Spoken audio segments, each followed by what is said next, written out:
del Hijo de Dios. Cuando uno llega a mi edad, es rico en recuerdos. Y hablar de Paraguay, de Bolivia y todo lo que nos hemos movido en ese campo misionero, muchos de ustedes no habían nacido en el mes de diciembre del año 1982.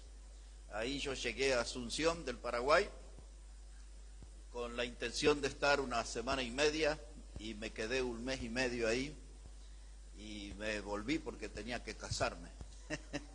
Y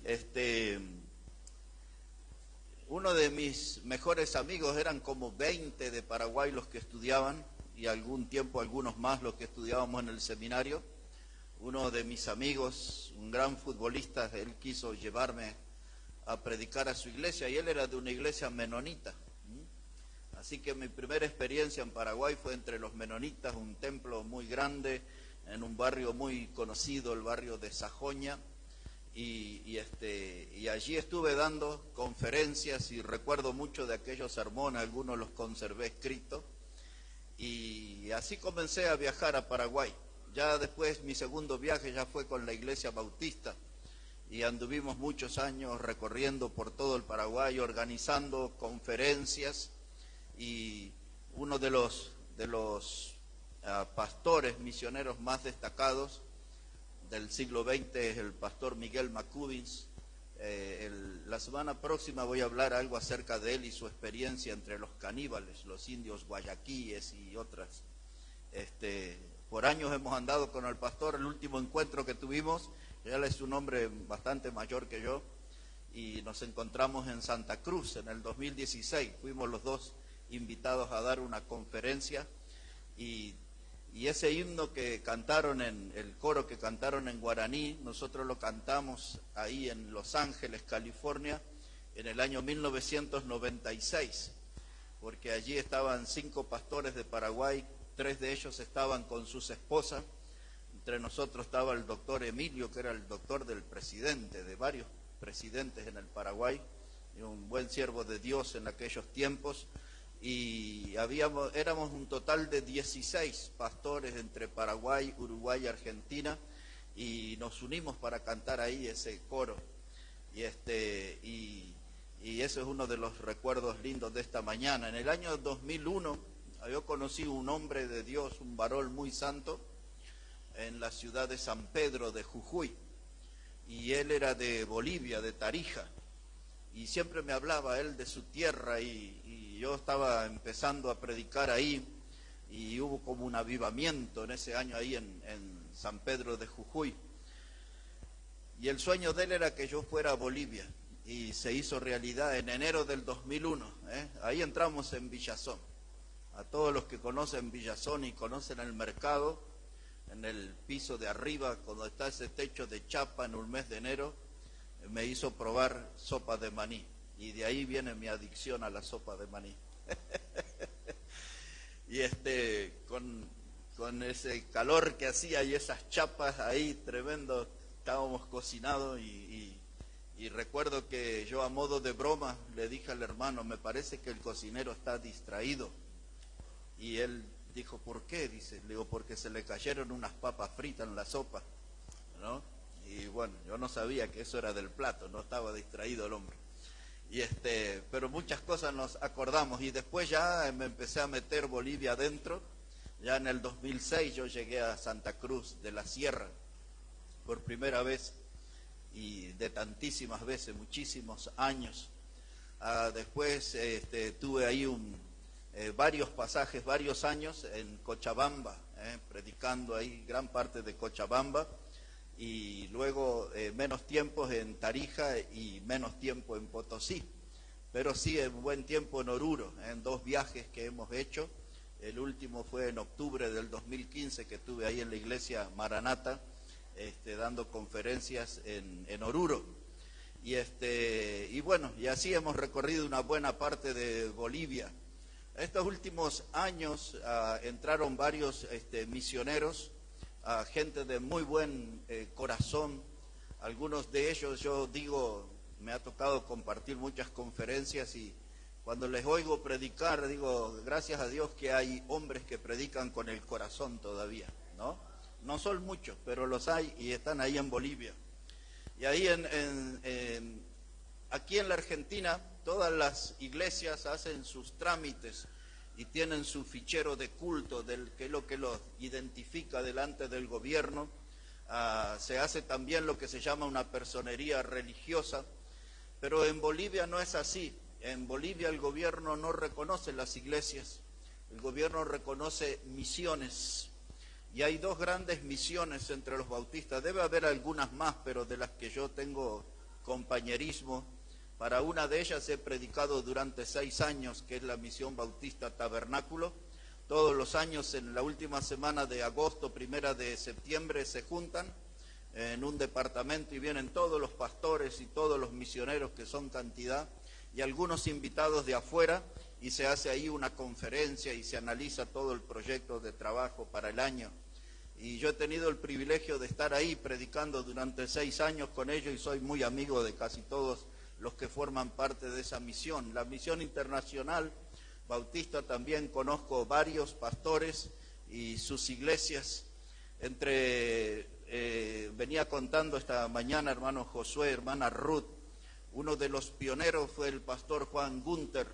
Él fue hace muy poco tiempo con el Señor, ya tenía sus 86 años, y nos encontramos por última vez con él en Bolivia en el año 2016, era eso, 2016, ya tenía sus 84 años, él una potencia para predicar, una pasión, y recuerdo que al poco tiempo él fue a Estados Unidos y me llamó, y me pidió que estuviéramos orando. Dice, hablé con el doctor, dijo él, y me autorizó a ir a predicar a China y a Nepal, iba a predicar con esa edad, y él es uno de los fundadores de la iglesia Maranata en Oruro, y él hizo un gran trabajo. Para los que conocen de Santa Cruz, en la zona se llama Achira, pegado está el famoso pueblo de Samaipata, y después viene el pueblo de Mairana, de los negros, toda esa zona de los valles cruceños.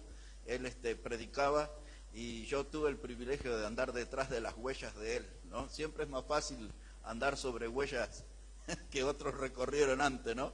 Pero ese hombre sí fue el que, cuando el ejército, eso me contaba él, cuando el ejército persiguió al Che Guevara, ahí aparecieron en la iglesia, y él tenía una escopeta, porque todo eso era parte casi selvática ahí en la cercanía, y se llevaron su escopeta y su jeep para perseguir al Che Guevara.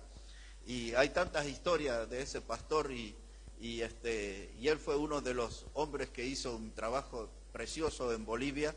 Y quizás la semana que viene vamos a estar hablando el sábado sobre Argentina, y vamos a estar hablando sobre a los misioneros entre las diferentes tribus en el mundo, y quizás vamos a tener algún capítulo más para Bolivia, vamos a estar hablando ahí un poquito más. Ahí está el pastor Adalí Pardo, un gran amigo, del cual yo siempre estoy ahí en su casa todo el tiempo, y varias veces coincidió que él estaba en Estados Unidos y yo quedaba ahí en su casa al cuidado en Santa Cruz.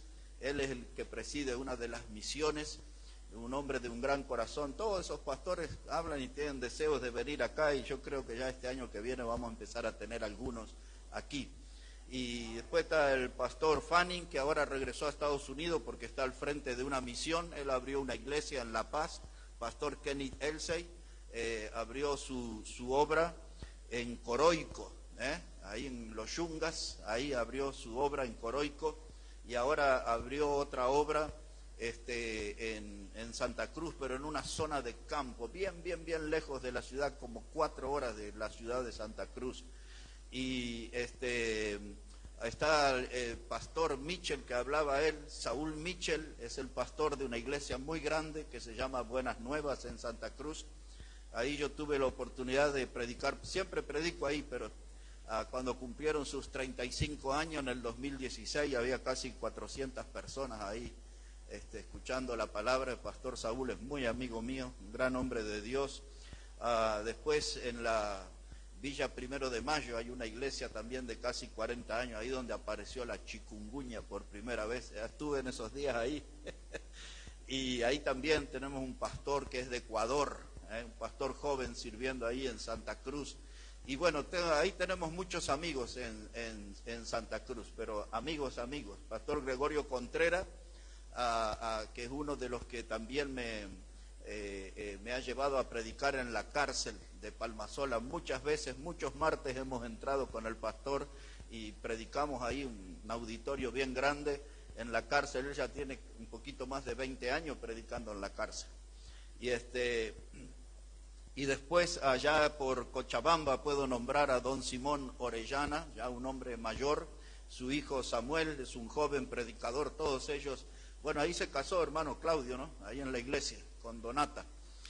Ahí, así que ellos están allí en Cochabamba, los hermanos Licona también, muy buenos predicadores, todos ellos allí en Cochabamba. Ya hay varios de los nuestros, de los que pasaron aquí, que están ahí en Cochabamba también. Bueno, en Tarija ahí está el pastor Fernando Flores, está Marcelo Escalante, que era el futbolista que jugó en la selección de Bolivia. Marcelo que salió a comenzar una obra nueva ahora, y después ahí estaba hasta yendo y viniendo, creo, uno que fue alumno nuestro, Franco Ibáñez, estaba trabajando ahí por mucho tiempo en Tarija. Ahora lo estoy viendo últimamente en Tucumán, no sé si volverá a Tarija, pero ahí ha hecho un buen trabajo él. Y yo predicaba ahí con una misión en un barrio que se llama Tabladita, en Tarija. Muy bien, bueno, hay muchas cosas en Bolivia, hermano, y ya vamos a ver si les contamos más, porque el campo misionero que abrieron los bautistas ha sido realmente muy grande. Aún entre los grupos de los menonitas, ahí entraron los bautistas también, y hay iglesias grandes dentro de la comunidad menonita. Todo ese fue trabajo de pastores bautistas. Y ya de paso no olvidemos a nuestro pastor Sixto Soto, allá en Oruro, hermano Filemón Flores, los que trabajan allá, hermano Asensio, y hay otros que están sirviendo al Señor. Es bueno que les recordemos a todos ellos también hoy. Y hoy mi prédica, hermano, va a ser una prédica casi un informe también, de lo que es las iglesias perseguidas, y vamos a estar hablando sobre nosotros, los de la otra mejilla. Ese va a ser nuestro mensaje en esta mañana. Nosotros, los de la otra mejilla. Así que busque ahí en su Biblia, en el Evangelio de Mateo, el capítulo 5. Evangelio de Mateo, el capítulo 5. Este pasaje es parte de lo que conocemos como el Sermón del Monte. Algunos le llaman el Sermón de la Montaña. Y ahí comienza en ese capítulo 5 con las bienaventuranzas, y luego se extiende por todo el capítulo 6, y ese sermón llega hasta el capítulo 7. Nosotros solamente vamos a tomar una pequeña porción. El Mateo capítulo 5, versículo 38, dice el Señor Jesucristo: oísteis que fue dicho, ojo por ojo y diente por diente. Pero yo os digo, no resistáis al que es malo, antes a cualquiera que te hiera en la mejilla derecha, vuélvele también la otra, y el que quiere ponerte a pleito y quitarte la túnica, déjale también la capa. La idea central, hermanos, de este pasaje es que nosotros no respondamos al mal con mal.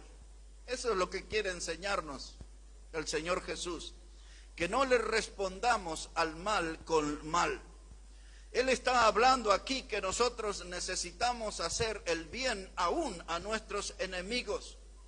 Y eso es lo que va a permitir que nos distingan, que nos reconozcan como cristianos, como hijos de Dios.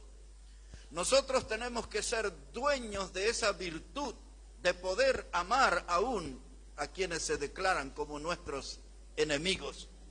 Un cristiano, hermano, no tiene que darle lugar a esa cultura del ojo por ojo y diente por diente. No debemos ser nosotros de ese espíritu vengativo, de andar involucrándonos en pleitos. Lo nuestro va por el lado del amor.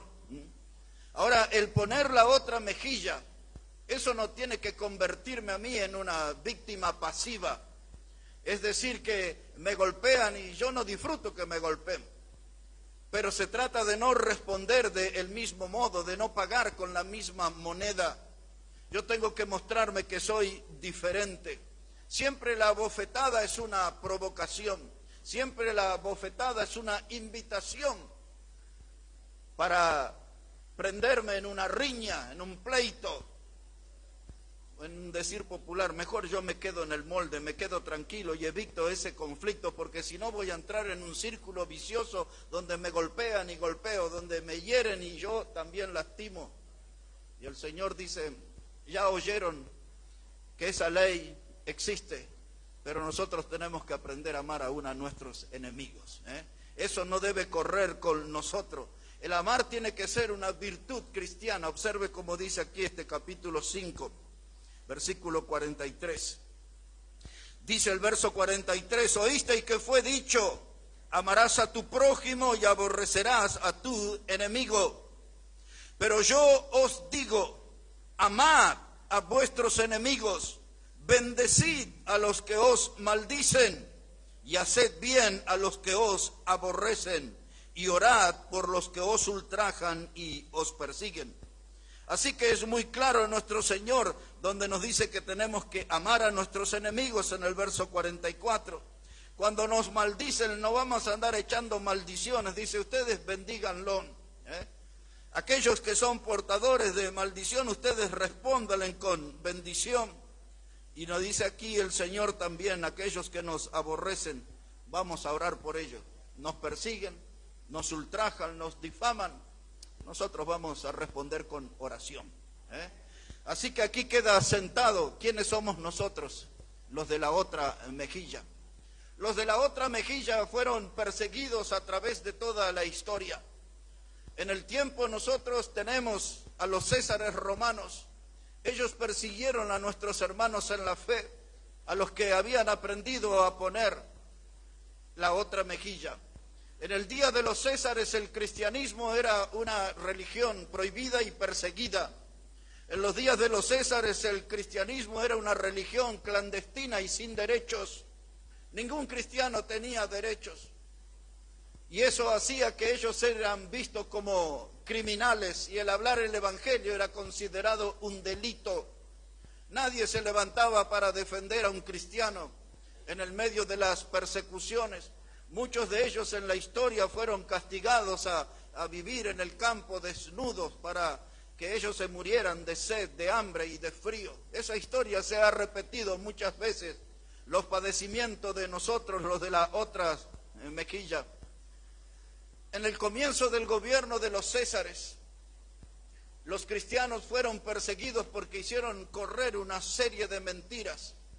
Una de ellas era de que el cristianismo era una religión de caníbales que acostumbraban a sacrificar niños y a mojar el pan en la sangre de los niños y compartirlo. Esa creencia se hizo correr con el fin de que se desatara un odio en contra de los cristianos. Se los acusó de inmorales por el hecho de que se casaban y dice, ¿cómo se llaman hermanos estos y se casan? Entonces querían pintar al cristianismo como que era una religión de inmorales. También eran acusados los cristianos como los enemigos del género humano, porque predicaban sobre el infierno, hablaban sobre un juicio y hablaban sobre un castigo de Dios sobre el pecado. Entonces ellos decían, estos son enemigos del género humano. Eran todas expresiones que circulaban con el fin de despertar el odio para castigar y terminar con nosotros, los de la otra mejilla. El Imperio Romano, cuando usted lee la historia, y esta es mencionada en Apocalipsis capítulo 2, hay 10 grandes persecuciones a los cristianos. Fueron 10 césares que desataron persecuciones tremendas. Uno de los que hemos nombrado muchas veces aquí, y porque fue contemporáneo de Pedro y de Pablo, que fueron los predicadores que sobresalían en esa época, uno de ellos era el emperador Nerón, acaso el más cruel de todos ellos. Un desquiciado. En la historia Nerón es mostrado con suficiente evidencia como un hombre que estuvo loco. Este hombre mandó a matar a su propia madre. Primero la envenenó y su madre sobrevivió. Después la hizo tirar en el río y la madre sobrevivió. Y finalmente dice la historia que él, cuando le mandó a matar, la madre pidió a los soldados que fuera en el vientre, que la atravesaran, porque ahí lo había tenido a Nerón. Dice, y aquí mata el mens. Y después mató a su esposa famosa en la historia, se llamaba Popea Sabina. Y ella habían tenido una hija y a los 4 años murió esa niña. Y luego, cuando ella estaba embarazada, en una pelea matrimonial, dice la historia, Nerón se la agarró a puntapié en el vientre y así mató al bebé y a su esposa. Y luego de eso consiguió un muchacho de 19 años que se parecía bastante a su esposa. Y como la ley romana no permitía casar varón con varón, entonces lo hizo castrar a ese muchacho, lo volvió eunuco y se casó con él y lo hacía desfilar como la reina de Roma y todo eso. Este hombre loco decidió incendiar Roma en el año 64 después de Cristo y durante 6 días Roma se levantaron las llamas y él fue y se sentó en una torre con una lira y tocaba música viendo cómo Roma se incendiaba. Y luego contrató a 5.000 personas, les pagaba para que lo aplaudieran mientras él participaba en concursos de música. Cuando él incendió Roma, Pablo era la cabeza visible del cristianismo, era el predicador más sobresaliente de ese tiempo, y él lo mandó a perseguir a Pablo y lo metió en la cárcel, y Pablo murió en la cárcel romana en los días de Nerón. Pero lo que él no sabía es que Pablo iba a alcanzar aún a los soldados más cercanos, lo que hoy llamaríamos los guardaespaldas. Todos ellos fueron predicados por Pablo y muchos de ellos fueron salvos, y la Biblia da testimonio de cómo aquella gente que estaba bien cerca del emperador fueron salvos por el evangelio, por la predicación de Pablo. Pablo decía, porque la palabra de Dios no está presa, y Dios le llevó a esas cárceles romanas, lo que llamamos la mazmorra, y allí Pablo dio ese testimonio y le escribió a Timoteo, la hora de mi partida está cercana, yo ya estoy listo para ser sacrificado, pero tú sufre penalidades y haz obra de evangelista y cumple tu ministerio. Así le habló Pablo. Qué tremendo, ¿no? Juliano el apóstata fue otro de los césares que persiguió a la iglesia y que quiso terminar. Otro de los más crueles fue Diocleciano, casi al nivel de Nerón. Durante el gobierno de Diocleciano murieron alrededor de 10.000 cristianos. En un breve periodo de años, en 8 años aproximadamente, unos 10.000 fueron perseguidos y muertos bajo el gobierno de Diocleciano.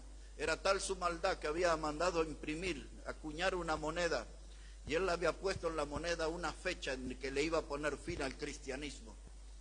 Pero el cristianismo goza de buena salud todavía. Pasaron los siglos y el cristianismo goza de buena salud. Nosotros, los de las otras mejillas, todavía seguimos predicando la palabra de Dios.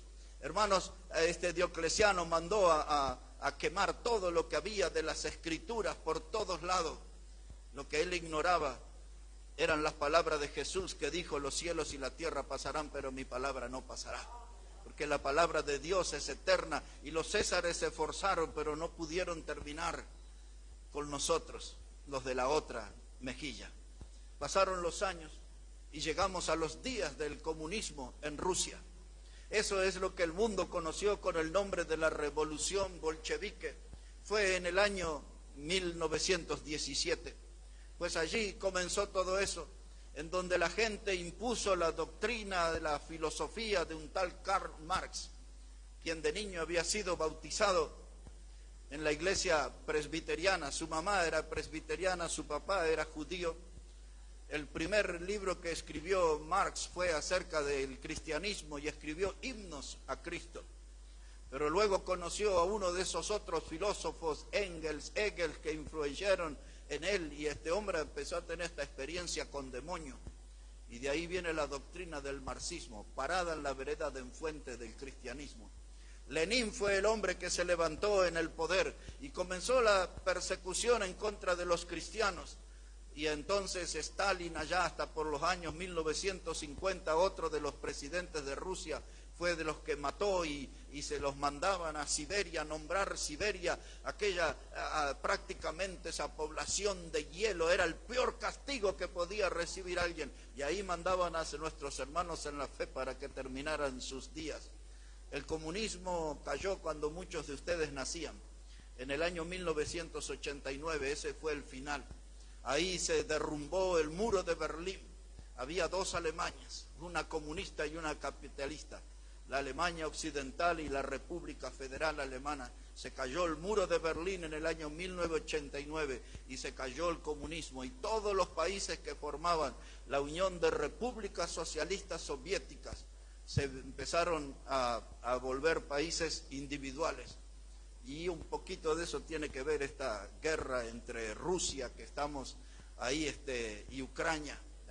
Todos ellos antes eran un solo país, y ahí estaba también Hungría, y estaba ahí Letonia, Estonia, y una cantidad de países, Bulgaria, Checoslovaquia, era una cantidad de países que formaban las repúblicas socialistas soviéticas. Esto era conocido como los países de la cortina de hierro.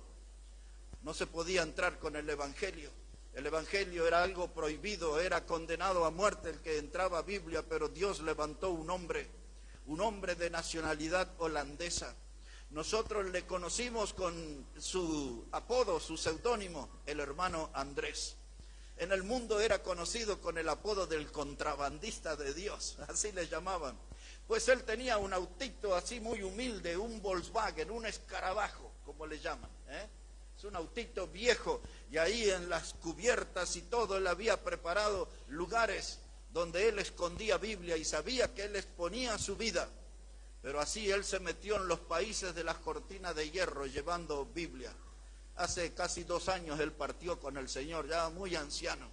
Pero el hermano Andrés, el contrabandista de Dios, se metió detrás de los países de la cortina de hierro y llevó el Evangelio. Un hombre dispuesto a poner la otra mejilla.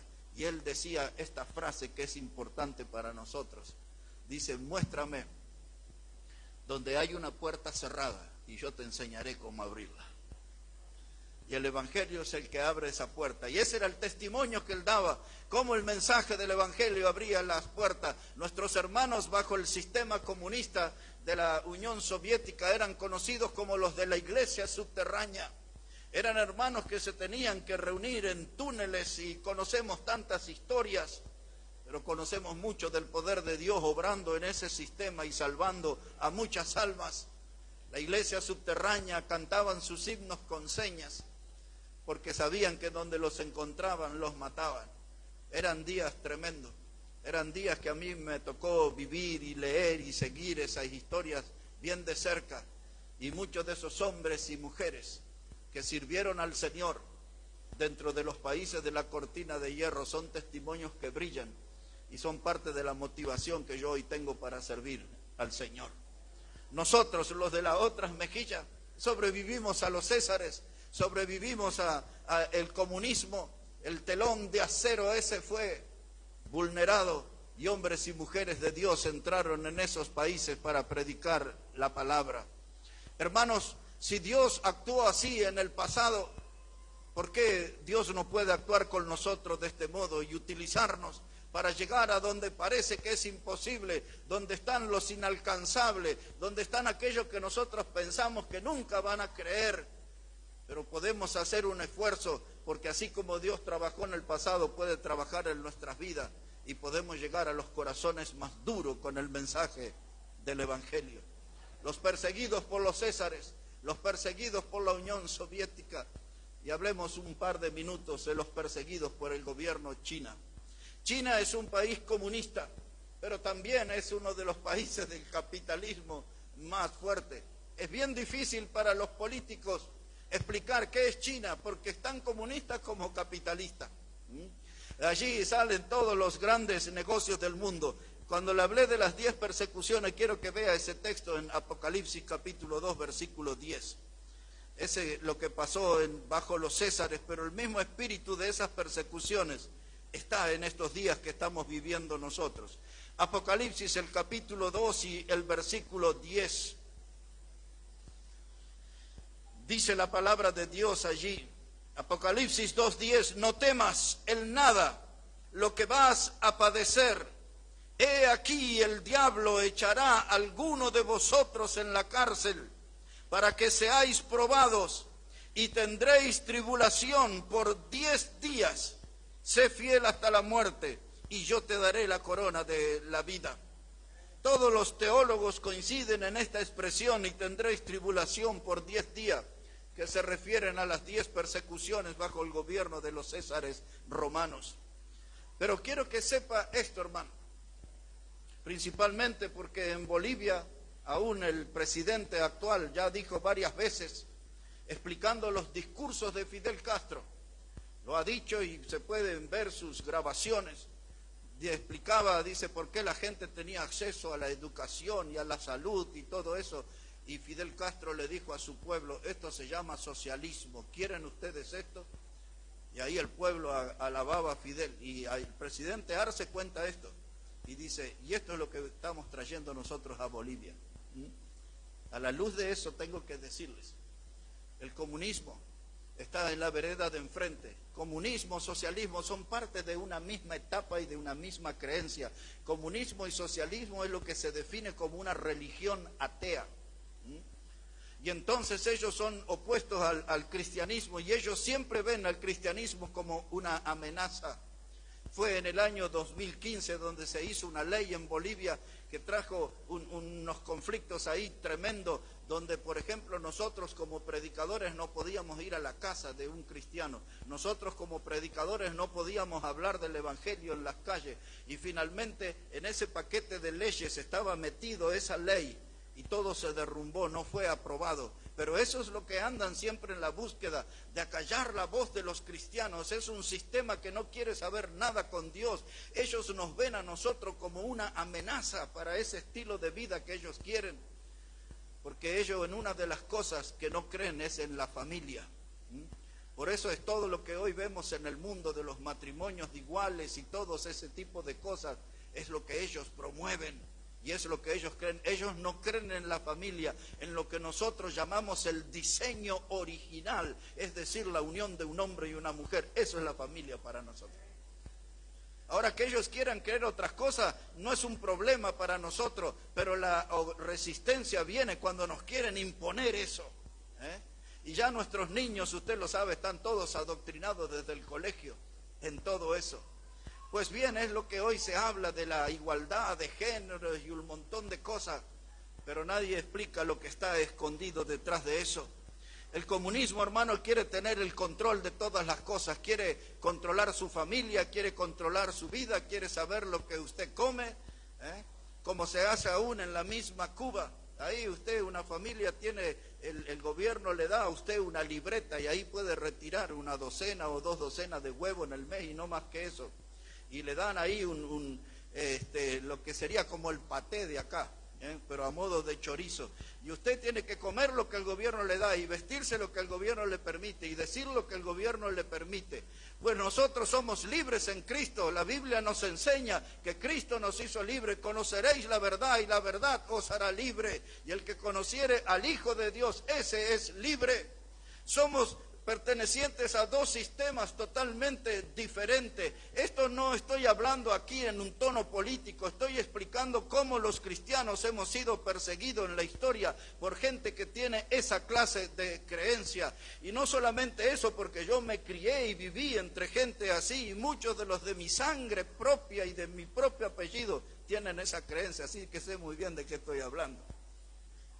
Pero la Biblia nos enseña, hermanos, que nosotros los de las otras mejillas somos como dice el mundo, el agua y el aceite no se va a juntar.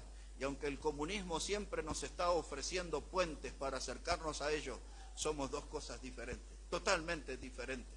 Nosotros somos salvos por Cristo, somos creyentes en la palabra de Dios y hemos sufrido a través de la historia la cárcel de muchos de estos sistemas. Hay libros y libros de testimonio de cristianos que son encarcelados bajo el sistema comunista. Ahí en la China actual, un culto cristiano no puede comenzar si no se canta el himno comunista.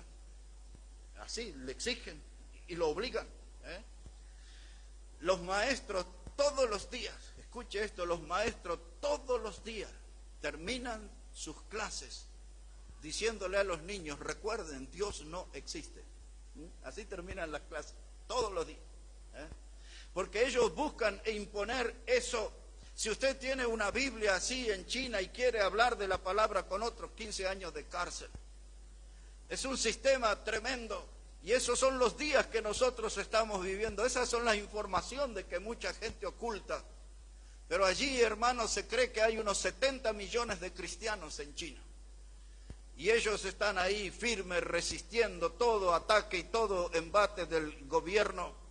¿Sabe qué, mi hermano? Ese lugar de China que le llaman el telón de bambú, la palabra de Dios igual sigue corriendo, y hay quienes hacen estadística de que hay un promedio de 700 salvos por Cristo cada día. Eso quiere decir que hay gente predicando, que hay hombres y mujeres con un coraje santo, que no le importa la cárcel y las torturas físicas y psicológicas que hacen, porque otro país de ese sistema es la Corea del Norte. Eso es toda una dinastía.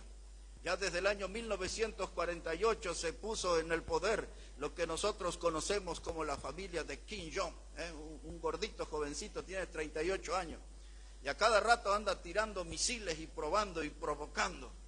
2 años y medio atrás eran muy conocidas sus peleas públicas con quien era el presidente de Estados Unidos, Donald Trump. Allí, hermanos, la familia de Kim Jong ha hecho levantar 30 estatuas en el país, y los hacen adorar cada día a la gente, a esas estatuas. Es tremendo ese sistema. Los hermanos en la fe que son ahí identificados son llevados a campos de concentración, lo hacen hacer trabajos pesados y le hacen hacer cursos donde le lavan el cerebro para que se olviden del cristianismo y vuelvan al sistema del comunismo. Pues eso es lo que está pasando, y es eso lo que están padeciendo nuestros hermanos, los de la otra mejilla.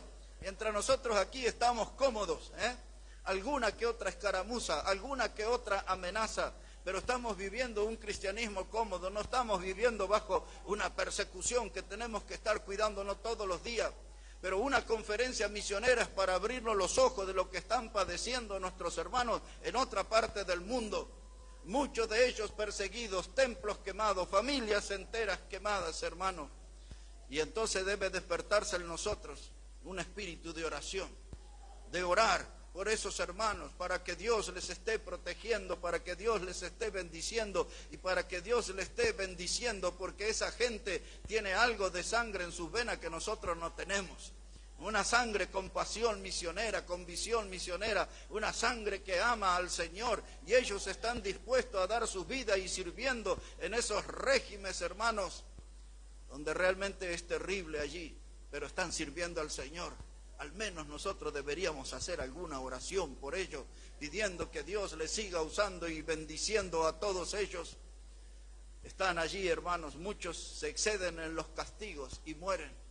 Y en lugares como Irán y esos sistemas, hermanos, los llevan a la horca a los predicadores. Y todo eso es en acto público, todos los pueden ver. Por eso las noticias, aquellos que seguimos el ir y venir del cristianismo de nuestros días, nos enteramos de las torturas, cárceles y muertes de nuestros hermanos en la fe, que son nosotros, los de la otra mejilla. Un pasaje más y ya vamos a ir terminando acá. El Evangelio de Juan, hermano, el capítulo 15, si puede ir hasta ahí. Evangelio de Juan, el capítulo 15, versículo 18. Evangelio de Juan, el capítulo 15 y el versículo 18. Mire cómo dice la palabra de Dios. Juan 15, verso 18. Dice la palabra: si el mundo os aborrece, sabed que a mí me ha aborrecido antes que a vosotros. Si fuerais del mundo, el mundo amaría lo suyo. Pero porque no sois del mundo, antes yo os elegí del mundo, por eso el mundo os aborrece. Acordaos de la palabra que yo os he dicho, el siervo no es mayor que su Señor, y si a mí me han perseguido, también a vosotros perseguirán. Y si han guardado mi palabra, también guardarán la vuestra. Ahí está Jesús, explicándole a los discípulos y a nosotros también, que el mundo le aborreció a él y a nosotros también.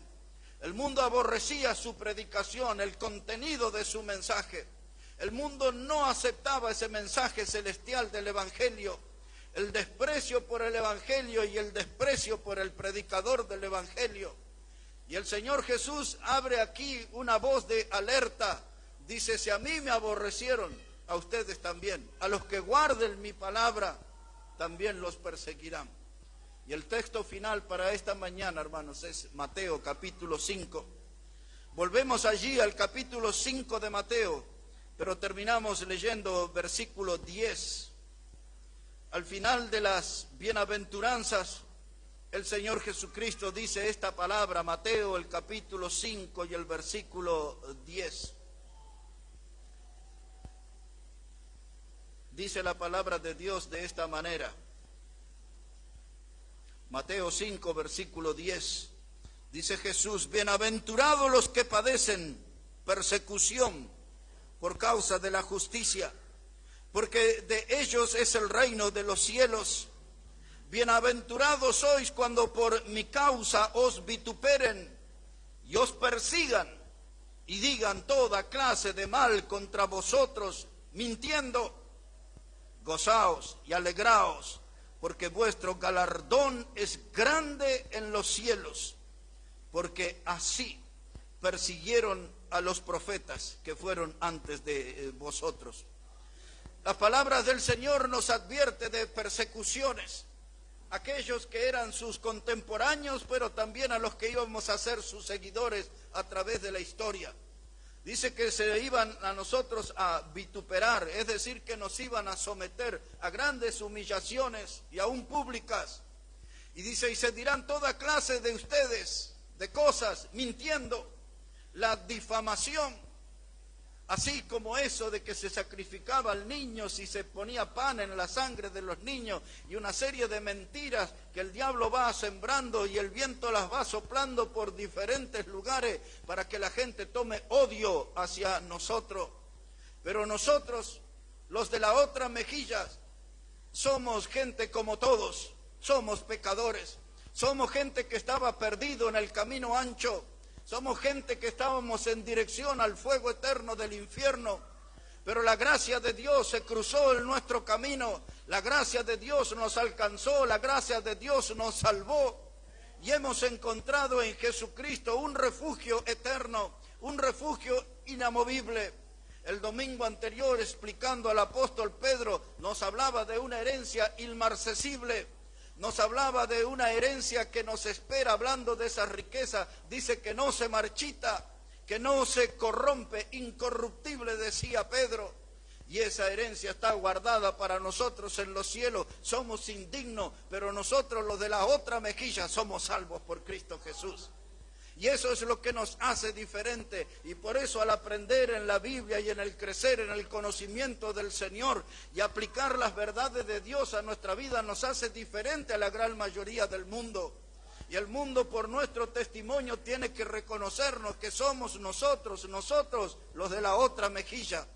No somos de esa clase de gente que navega todavía por las aguas inmundas del pecado. Ahora tenemos una vida nueva, somos desafiados a vivir en santidad.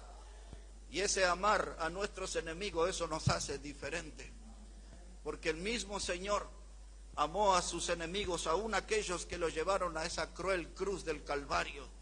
Y se ve claramente en esas palabras de Él cuando dijo, Padre, perdónalos porque no saben lo que hacen. Ese era amor puro. Ese era un amor sublime y era un amor mostrado hacia aquellos que se manifestaron como sus enemigos. Pasaban frente a la cruz, dice la Biblia, estiraban sus labios, meneaban la cabeza, se burlaban del crucificado, pero de él solamente salía amor. Cuando uno es maldecido, dice Jesús, vamos a responder con bendición. No somos iguales con ellos, no estamos nosotros atrapados en esa ley del ojo por ojo y diente por diente, no estamos nosotros allí atrapados en esa ley de la venganza. El cristiano tiene que tener ese sello como distintivo, el sello del amor de Dios en nuestra vida.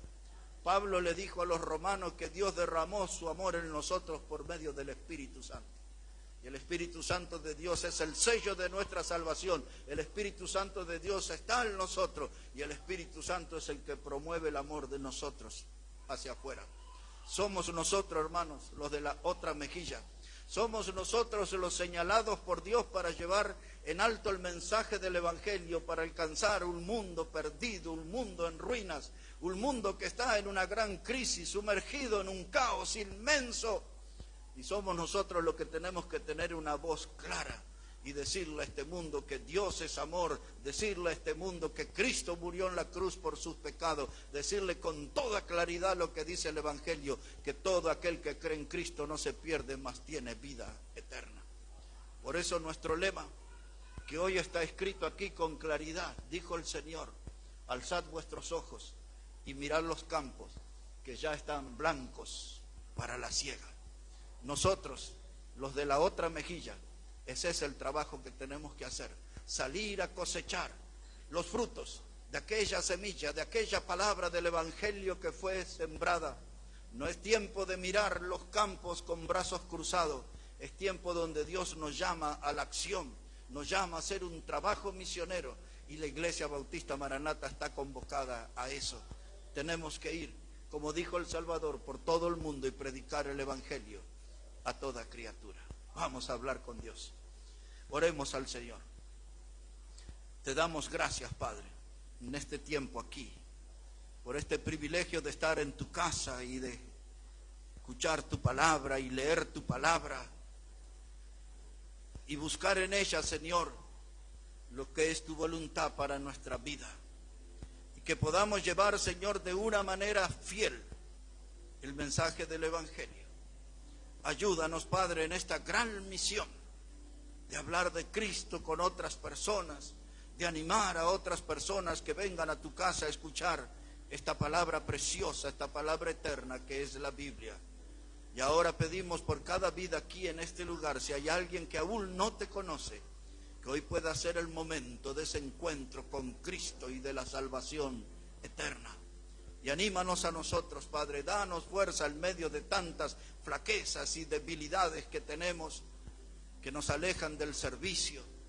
Ayúdanos, Padre, a estar trabajando en tu viña, porque hay mucho para hacer, Señor, y hay mucho fruto por cosechar. Bendice nuestra vida y bendice esta conferencia, Padre. Lo pedimos en el precioso nombre de Jesucristo. Amén y amén.